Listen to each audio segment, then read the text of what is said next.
राजनीतिनामा बिहार के नए वीडियो में आपका स्वागत है और मैं कुमार विजय। आज हम लोग बात करेंगे बिहार के एक पूर्व मुख्यमंत्री सरदार हरिहर प्रसाद सिंह का, जिनका 10 मार्च को पुण्यतिथि है। और हम इस सीरीज़ में ये भी देखना चाहते हैं कि जो भी हमारे पुराने राजनेता रहे हैं, जिन्होंने समाज और देश के लिए, राज्य के लिए अपना योगदान दिया है, जिसे बहुत सारे लोग भूलने का प्रयास या भूल ही गए हैं लोग, बहुत सारे लोग। लेकिन हमारा प्रयास इस वीडियो के माध्यम से, या जो हमारा यूट्यूब चैनल है, आप लगातार देख रहे हैं कि हम बिहार से जुड़े हुए बहुत सारे मुद्दों पर हम लोग वीडियो बना रहे हैं, क्योंकि अपने राज्य का, समाज के प्रति जब हम मजबूत योगदान देंगे तभी हम देश के प्रति अपना योगदान दे पाएंगे। उसी क्रम में हम बिहार हैं कि सीरियल से भी हम लोग, सीरीज से भी वीडियो बना रहे हैं, जिसमें बिहार निर्माण की जानकारी दी जा रही है। आज हम लोग बात कर रहे हैं एक पूर्व मुख्यमंत्री, तपे तपाए स्वतंत्रता सेनानी, जिनका नाम शाहबाद के क्षेत्र ही नहीं पूरे बिहार में जाना जाता था, सरदार हरिहर प्रसाद सिंह जी। और हमारा एक ध्येय है कि जो कौम या जो लोग अपना इतिहास लिखना भूल जाते हैं, उसे इतिहास और वर्तमान दोनों भुला देता है। उसी क्रम में हम चलते हैं शेर साहबादी, जिन्हें शेर साहबादी का उपाधि मिला हुआ था, सरदार हरिहर प्रसाद सिंह, जिनका जन्म 1899 में हुआ और मृत्यु 10 मार्च 1988 को हुई। ये वीडियो हम अलग से इस तरह से बना रहे हैं कि इसमें इनके पारिवारिक जानकारी दी जाएगी, क्योंकि विकिपीडिया जैसे जो सोशल मीडिया के इंफॉर्मेशन के स्रोत हैं, उसमें भी इनके बारे में पूरी जानकारी नहीं है, और इनके परिवार के बारे में अगर जानकारी है तो वह जानकारी गलत है। तो विकिपीडिया जैसे जानकारी के स्रोतों में भी पारिवारिक जानकारी गलत हो, इनके बारे में जानकारी आधी अधूरी हो, तो इसका एक बड़ा कारण है कि हाँ, सोशल मीडिया पर इनके बारे में जानकारी उपलब्ध नहीं है। तो हम इनके बारे में 2 वीडियो बना रहे हैं आज। एक तो हम लोगों ने 26 फरवरी को बनाया था। 26 फरवरी को ही सरदार साहब ने ओथ लिया था मुख्यमंत्री का 1969 में। तो वो वीडियो भी हमारे यूट्यूब चैनल पर है, आप उसको भी देख सकते हैं, वो भी जानकारी पूर्ण है। ये दूसरा वीडियो हम बना रहे हैं उनके परिवार, उनके बारे में और उनके परिवार के बारे में जानकारी देने के लिए, क्योंकि विभिन्न स्रोतों में या जहाँ भी हम लोग सर्च करते हैं, आप भी सर्च करते होंगे, तो इनके परिवार के बारे में जानकारी न के बराबर है, जबकि इनके परिवार, इनके बाद की दूसरी पीढ़ी राजनीति में बहुत आगे रही और सक्रिय रही, तीसरी पीढ़ी भी राजनीति में है। सरदार हरिहर प्रसाद सिंह को एक संक्षिप्त यहीं पर हम बता दें कि वो असहयोग आंदोलन से ही भारतीय राष्ट्रीय आंदोलन में सक्रिय रहे हैं, और सविनय अवज्ञा आंदोलन 1942 का आंदोलन, उसके बारे में हम अगले वीडियो में आएंगे।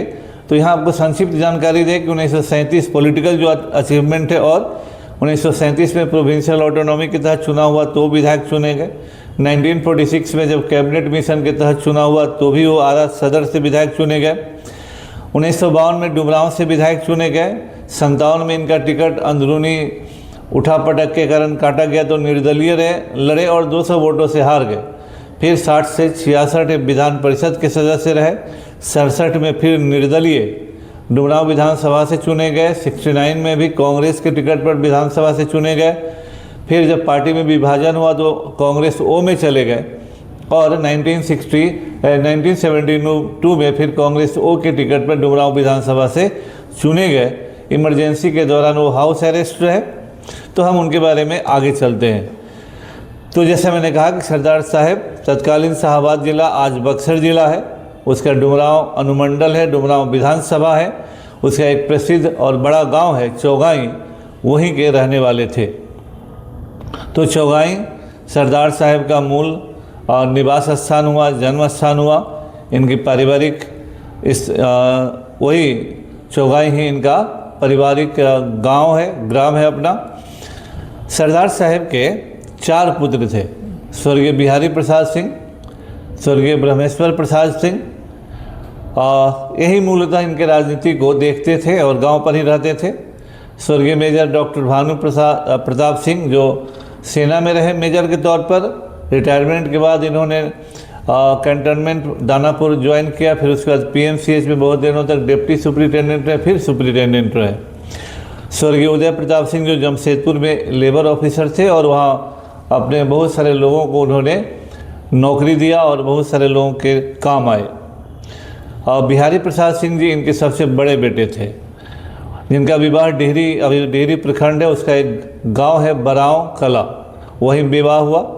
और जो आरा के हमारे विधायक अमरेंद्र बाबू थे अभी तक 2025 तक, उनका ननिहाल हुआ। दूसरे जो थे पुत्र ब्रह्मेश्वर जी, उनका विवाह दिनारा विधानसभा में बेलवैया एक गांव है, वहीं के एक बड़े परिवार में उनका विवाह हुआ। मेजर डॉक्टर भानु प्रताप सिंह जी का विवाह भगवानपुर स्टेट के राजा की पुत्री से हुआ। स्वर्गीय उदय प्रताप सिंह जो चौथे पुत्र थे, उनका विवाह सिताब दियारा के एक बड़े परिवार में हुआ। तो इनके 4 पुत्र थे। लेकिन आज जहां अपने पुत्रों को राजनीति में लॉन्च करने का दौर चल चुका है, एक मौका भी कोई छोड़ने के लिए नहीं तैयार है। एक नहीं, जितने पुत्र हैं, पुत्रियां हैं, पत्नी हैं, बेटे हैं, बेटियां हैं, सबको राजनीति में ला देना है और जो भी मौका है उसको लूट लेना है एक तरह से। उस दौर में, इस दौर में सरदार साहब का जो जीवन है, सरदार साहब का जो राजनीतिक उपलब्धि है, आप देखिए, जो आदमी असहयोग आंदोलन से ही राजनीति में रहा हो, जो इतनी लंबी राजनीतिक पारी खेला हो, उनके चारों में से कोई भी बेटा, कोई भी पुत्र राजनीति में नहीं थे। तो मैंने चारों पुत्रों का नाम बता दिया। विकिपीडिया में इन लोगों का नाम नहीं आता है क्योंकि उनको जानकारी नहीं होगी, और मेरा ये वीडियो विशेषकर उसी लिए है। तो जैसा मैंने कहा कि सरदार साहब के कोई भी पुत्र राजनीति में नहीं आए, न ही उन्होंने किसी को थोपा और न ही उन्होंने किसी से पैरवी की कि हमारे पुत्रों को टिकट दे दे। ये कोई मामूली चीज़ होता उस ज़माने में। अगर सरदार साहब कह देते तो टिकट क्या कुछ भी मिल सकता था, जो सरदार साहब का स्टेचर रहा। अब हम आगे आते हैं अगले स्टेज में।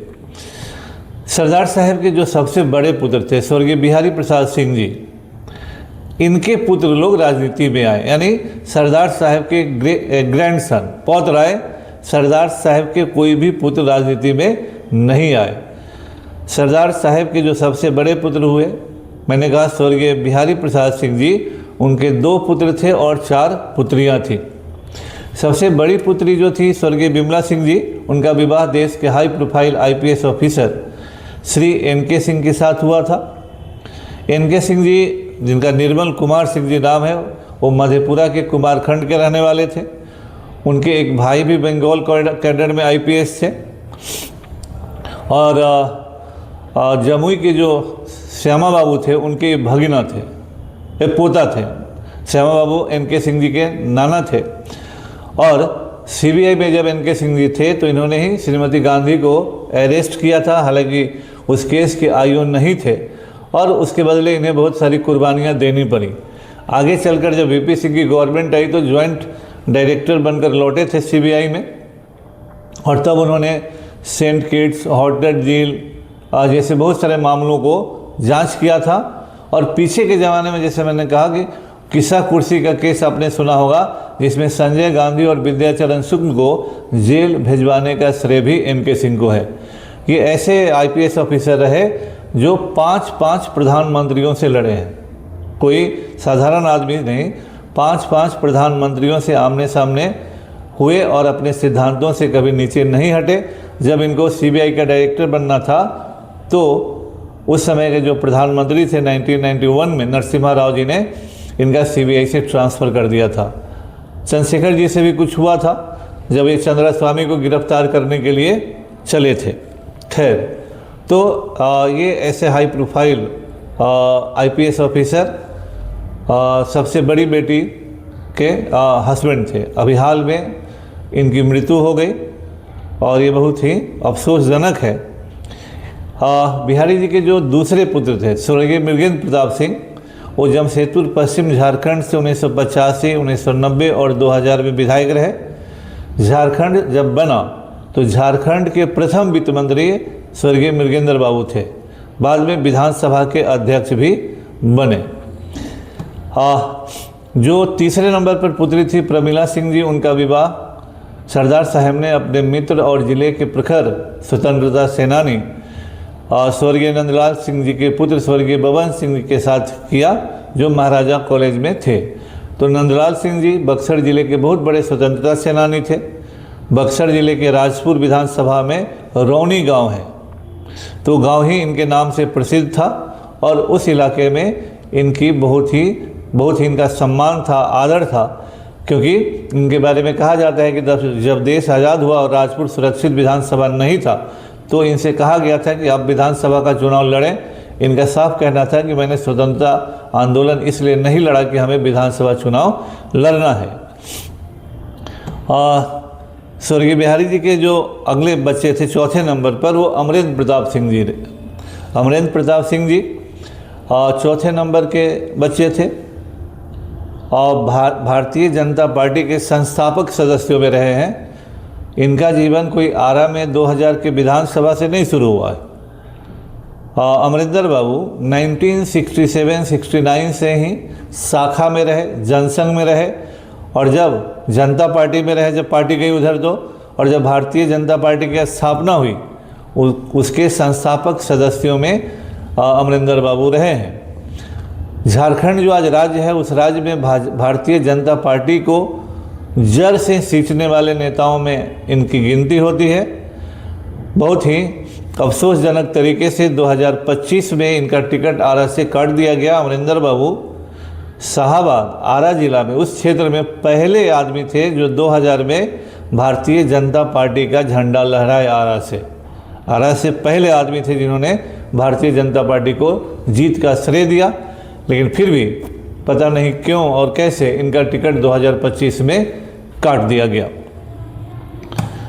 इसके बाद स्वर्गीय बिहारी जी की अन्य पुत्री थी जया सिंह, जिनका विवाह उत्तर प्रदेश के बहराइच जिले के एक बड़े जमींदार स्वर्गीय कृष्णपाल सिंह के साथ हुआ, और सबसे छोटी पुत्री नीलम सिंह जी हैं जो जमशेदपुर में है।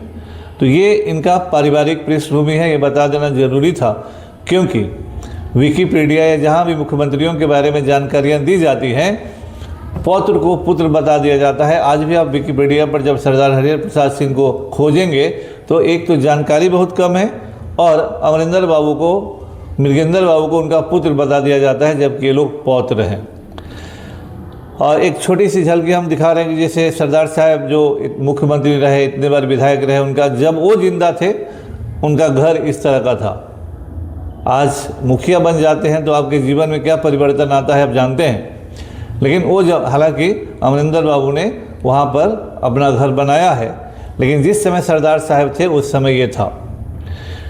सरदार साहब कोई वैसे आदमी नहीं थे जो दिखावा करें, और इसीलिए संभवतः सरकार ने और जो भी पॉलिटिकल पार्टी हैं उन लोगों ने इनके बारे में कोई सुध लेना बाद में भी नहीं उचित समझा।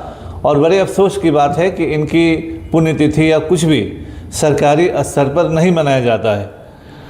इसका बीड़ा उठाया था इनकी प्रपौत्री, जो सबसे पहले आपने फोटो देखा है 2012 में, जब इन्होंने इनकी पुण्यतिथि मनाना शुरू किया। ये पहला पुण्यतिथि है जब गांधी संग्रहालय में रजी अहमद साहब जो उसके सेक्रेटरी हैं, उन्हीं के प्रोत्साहन से ये पुण्यतिथि मनाना शुरू हुआ। मनाने का श्रेय प्रतिभा सिंह को है, जो यहाँ पर जो हैं बैठी हुई। और ये अमरिंदर बाबू हैं, उस समय ये थे संभवतः विधानसभा में डिप्टी स्पीकर थे, हमको याद नहीं उस समय, लेकिन ये उस समय मुख्य अतिथि के रूप में आए, और भी लोग थे, रजी साहब भी थे। और 2012 में पहली बार प्रतिभा सिंह ने इनका पुण्यतिथि मनाना शुरू किया। जो ऊपर आपने देखा है, जो नंदलाल सिंह की पोती हुई और प्रमिला सिंह की पुत्री हुई, सरदार साहब की प्रपौत्री हुई, ग्रेट ग्रेट ग्रैंडसन, एक ग्रैंड डॉटर हुई। तो इन्होंने इनका पुण्यतिथि मनाना शुरू किया, और जहाँ जहाँ संभव होता है, ये अगला साल का है जब उसी गांधी संग्रहालय में मनाया गया। फिर गांव पर भी एक बार बड़े पैमाने पर मनाया गया। उस समय आदरणीय निखिल बाबू नागालैंड के राज्यपाल थे, और इनका हम लोग धन्यवाद देते हैं कि इन्होंने गांव पर जाकर उस कार्यक्रम में भाग लेने का काम किया, और 2 बार गांव पर निखिल बाबू उस कार्यक्रम में गए हैं। इसके अलावा वहाँ पर दैनिक जागरण अखबार है, उसके पांडे जी हमारे बहुत ही प्रखर पत्रकार हैं, वो बराबर इनके बारे में लिखते रहते हैं, एकमात्र वैसे वो पत्रकार हैं। और पिछले वर्ष वहाँ पर पुण्यतिथि मनाई गई थी जिसमें बहुत सारे लोग गए थे और यह पुण्यतिथि भी प्रतिभा सिंह के माध्यम से ही मनाया गया। तो प्रतिभा सिंह से जितना जहाँ संभव होता है वो पुण्यतिथि मनाती हैं और प्रतिभा सिंह सरदार साहब की परंपराओं को आगे ले जाने का प्रयास कर रही हैं। डुमरांव विधानसभा क्षेत्र में पिछले 20 वर्षों से सक्रिय हैं। ये उच्च शिक्षा प्राप्त महिला हैं और सरदार साहब की परंपराओं के साथ राजनीति में हैं। वही वसूल, वही ईमानदारी, वही समर्पण। लेकिन लगता है कि आज के ज़माने में ईमानदारी, समर्पण का कोई मूल्य नहीं है। पिछले 20 वर्षों से लगातार सक्रिय होने के बावजूद किसी न किसी कारणवश ये राजनीतिक सफलता से दूर हो जाती हैं। फिर भी प्रतिभा सिंह एक उच्च शिक्षित महिला है, सक्रिय महिला है, समाजसेवी महिला है, लोगों के बीच रहती हैं, ज़मीनी कार्यकर्ता हैं और टिकट मिले न मिले सरदार साहब की परंपराओं को डुमरांव विधानसभा में इन्होंने जिंदा रखा है। तो ये चौथी पीढ़ी में है, राजनीति की तीसरी पीढ़ी है। तो यहाँ एक जानकारी हमने देने का प्रयास किया है इनके बारे में, ताकि जो भी आम लोग हैं, जो भी कहीं हैं, उनको इनके पारिवारिक जानकारी के बारे में कोई दुविधा न रहे। जानकारी पूरी तरह से आपके पास मैंने देने का प्रयास किया है। तो जो आदमी इतना बड़ा पॉलिटिकल मुख्यमंत्री रहे, इतने सारे विधायक रहे और आज के ज़माने में इस तरह के लोगों का क्या कीमत है, वैल्यू है, आसानी से आप देख सकते हैं। आप लोगों का इस वीडियो को देखने के लिए बहुत बहुत धन्यवाद। मैं रिक्वेस्ट करूंगा कि आप हमारे वीडियो को सब्सक्राइब करें, चैनल को सब्सक्राइब करें, लाइक करें और शेयर करें। अगले वीडियो में हम सरदार साहब के पॉलिटिकल कैरियर के बारे में आपको जानकारी देंगे। बहुत बहुत धन्यवाद।